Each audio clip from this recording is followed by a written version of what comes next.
Is one huge challenge for you? Yes, it's a very big challenge for me and for all of my teammates because you never know in your career when you're gonna have a chance to go to a Final Four again, no matter how many years you play.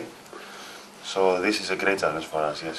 Este o provocare imensă atât pentru mine cât și pentru coechipierii mei, pentru că niciodată în carieră nu vei ști dacă vei mai ajunge într-un Final Four, cât de mult ai evolua. Se aștepta înainte de a veni la Târgu Jiu să ajung aici? Did you expect before to come to Târgu Jiu to get here? No, I didn't expect. I didn't know what exactly the situation will be. I know it's a team of a top 16 Euro Challenge, but all this happen week to week, and it's something we develop. And for sure, before I came here, I didn't know. Nu am știut înainte să vin aici, știam doar că echipa este calificată în ultimii 16 în Euro Challenge, însă am luat totul săptămână cu săptămână, ceea ce am realizat pas cu pas, dar nu mă așteptam la așa ceva înainte. Dacă îi s-ar propune și ar dori să continue la Târgu Jiu? If they gonna propose you a new contract in Târgu Jiu, you prefer to stay? We'll make sure that the season finish successfully, like we try, and not only for Târgu Jiu, but for anybody. I'm not gonna put in my mind during Final Four or playoffs, trying to chase a title, something like this. Vom aștepta să se termine sezonul cu un succes, așa cum ne dorim toată lumea, nu la un Euro Challenge și în timpul play-off-ului nu mă gândesc la un asemenea aspect. Ești poate cel mai experimentat jucător de la Energia, ți-e teamă că coechipierii tăi vor încerca să fie intimidați de atmosfera de la Trabzon, de fapt turcii vor încerca să intimideze? You are one of the most experienced players in Energia. Do you think your teammates are going to be trapped in the atmosphere in Trabzon? I think that my teammates gain experience the last 3 months that nobody of them had and survive very well in different courts, different fans. Of course, Turkey's team is in the middle of Turkish league, which is the second best league I think in Europe right now. And I think that my teammates show a lot of character and their experience from back-to-back games in all these different countries so far, they will be ready for this.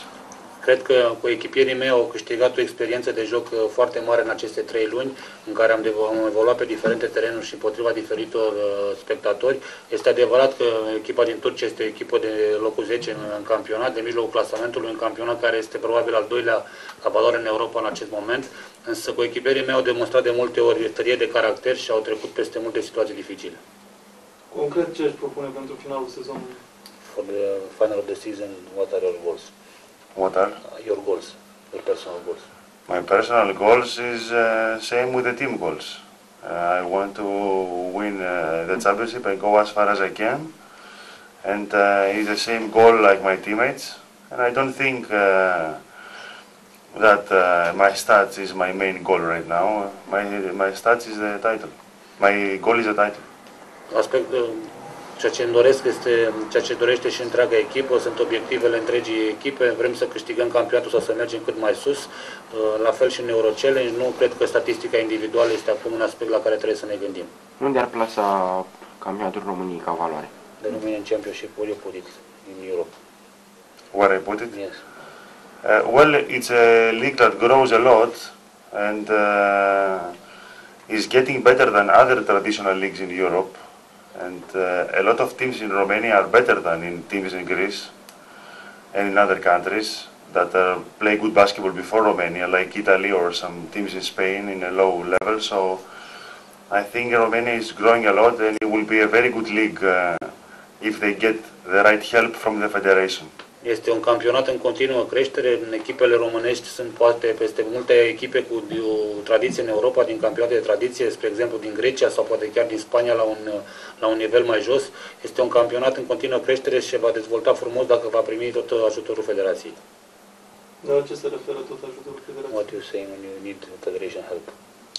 For sure to help more all the teams that participate in Eurocup and Euro Challenge as far as back-to-back games, like Coach said. It's a great help for us to show outside that this league has great teams, that they can advertise the federation and the league, the level of the basketball in Romania outside in Europe, And I think these teams need a lot of help when they have to play back-to-back games in Europe. În primul rând să acorde mai mult ajutor echipelor implicate în cupele europene, Eurocup, Eurochallenge, așa cum a spus domnul antrenor. Aceste meciuri consecutive este un ajutor important care îl primesc jucătorii, astfel este și o publicitate foarte bună pe care Federația Română și-o face în Europa, cât și nivelul campionatului românesc se arată că este în continuă creștere.